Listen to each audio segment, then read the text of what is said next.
when US military pushed the helicopter overboard to make room for the last evacuees of the Vietnam War. Frequent wind, the evacuation of Vietnam, ended a 20-year agony for the United States. A trial for America was done. The last 45 days of her presence in South Vietnam may seem almost insignificant compared to the previous decades of pain.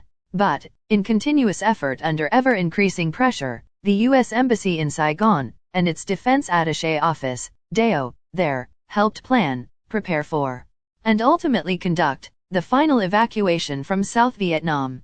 Operation Frequent Wind extracted 130,000 people including Vietnamese citizens, third country nationals, and U.S. citizens, a truly important feat faced with hundreds of hard decisions, enormous logistical requirements, continuous security problems, and the threat of enemy military action. American civilians and the military men conducted an efficient evacuation.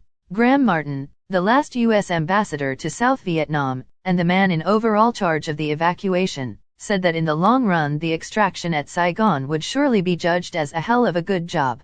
The American embassy had previously distributed a booklet to its citizens, called Standard Instruction and Advice to Civilians in an Emergency, SAFE.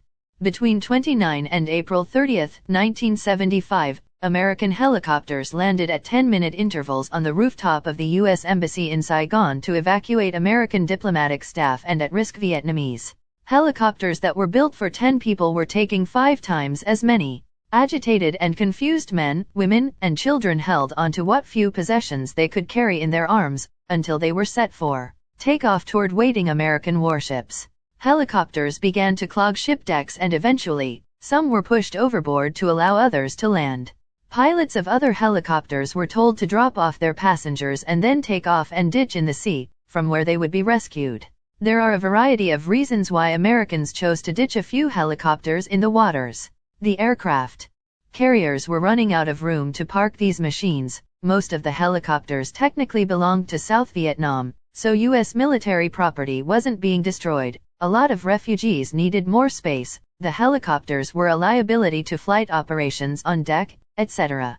At the end of the day, Americans unquestionably judged that saving human life was more important than trying to keep these machines. There was no hesitation in dumping almost $10 million worth of high-tech vehicles overboard.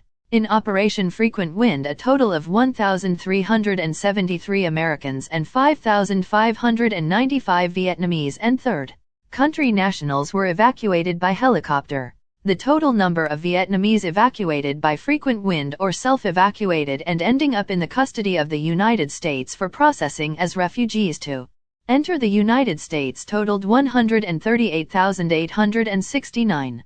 The operation was by far the most ambitious helicopter airlift in history, which also depicted a desperate U.S. withdrawal from Vietnam. If you like this video, make sure you subscribe to my channel.